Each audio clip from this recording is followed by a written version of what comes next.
for disease avoidance specialist, based in Fort Lauderdale, Florida, USA. Good to be with you, Don. Good to be here. Can you give us a little synopsis of your health story? I started becoming interested in health when I saw people in my own family, on one side of my family, living to about 65 and dying from some horrible disease. The last 1/6 of their life was not very pleasant at all. It was awful. And other people in my family, on the other side, my grandma and grandpa living to over 100, being in really great health and just dying in their sleep one night of nothing specific. And the only time they were in a hospital is when they went to visit somebody. Now, and the genetics is out of the picture because this is all my family. So I said, okay, so this is when I was a teenager, by the way, many, many years ago. So I'm looking at this saying, what's the difference? Why did they end up that way and they end up that way? And it turned out to be lifestyle factors, really. So that kind of planted a seed. So I was open in the years that followed, late teens, early 20s, to kind of be open to, when I would hear something about health, and this is healthier, I said, yeah, I want that, because my goal is to go like my grandparents did, at over 100, sharp as a tack, very healthy, I can sprint to the day before I die kind of thing. So that's what I want.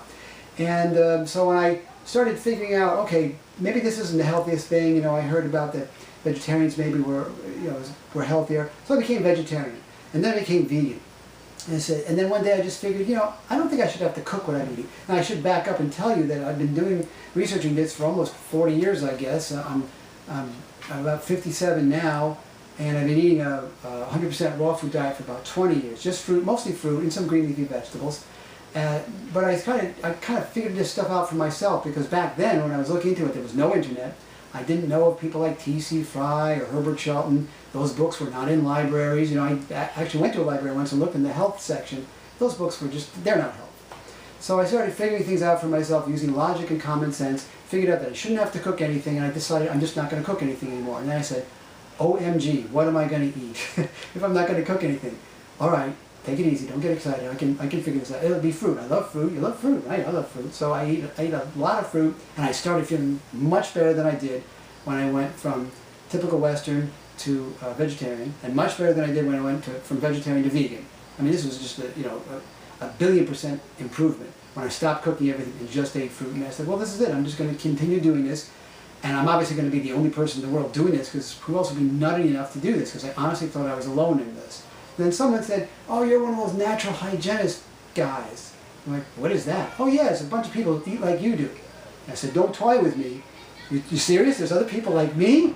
Yeah, they're having a convention. A convention? No way.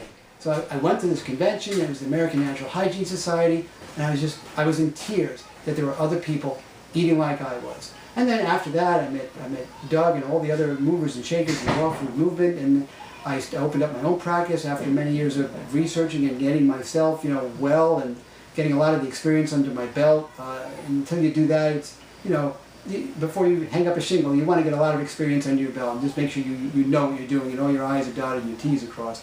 So I started doing my own counseling, and then today I'm a disease avoidance specialist, and I just devote my life to just passing on this information and sharing with others this great information on how to be as healthy as your DNA will allow you to be.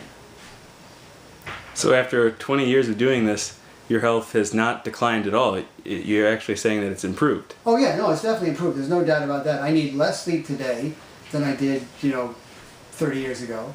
About an hour less sleep. And you might think that's not a lot, but people say, hey, there's only 24 hours in a day, there's not enough time. But if you get if you need an hour less sleep, you have an hour more awake time. And if you do the math, that's 23 more days every I forgot my own math. But like every 15 years, you get a whole nother year's worth of awake time. I do remember that stat. Every 15 years, you get a whole nother year of being awake. Now that's just more life. And then, the quality of life is also very important too, because you're a lot healthier. So yeah, I've resolved some health challenges when I get all the nutrition I need. I mean, it's one thing to eat all the foods you're designed to eat, all the tropical fruits and everything else, and the fruit and the green leafies. But if they need to be as nutritious as they need to be, as you need to have. So as long as you're getting all the nutrition that you need, wow, things just turn around. And I've resolved some, I won't call them serious things, but then someone said, they pointed out that I might have resolved some serious things that I didn't know I had.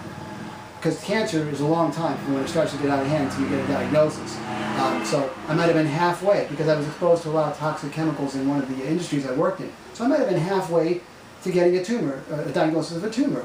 And so, but I started making the improvements, and now everything is gone. My tinnitus is gone that I had for 10 years, and every neurologist said it's never going to go away, and it went away. So, and tinnitus is not very life-threatening. So I reasoned if a very non-life-threatening, low on your list of priorities, or on the body's list of priorities, healed, which it never does, because most people take it to the grave because their body is busy working on cancer and cardiovascular disease and everything else. I'm probably pretty good. I'm probably good to go. Beautiful. And why do you think fruit-based 80-10-10 style of life works so well for so many people? Because it's what we're designed to do. It's simple. I mean, you put the right fuel into your car. My friend Bill, he bought a brand new car, and he took it out. He spent 40 grand on it. He took it out of the gas station, out of the dealer. He took it to a gas station because he was angry because they only gave him like a little bit of gas. He said, "I just spent 40 grand on this. They only gave me a little bit of gas." But anyway, that's beside the point. And he goes to put the gas in. And he's putting gas in, and I'm wondering, how does he know what octane level to put in? There's 3 you can get, 87, 89, 91.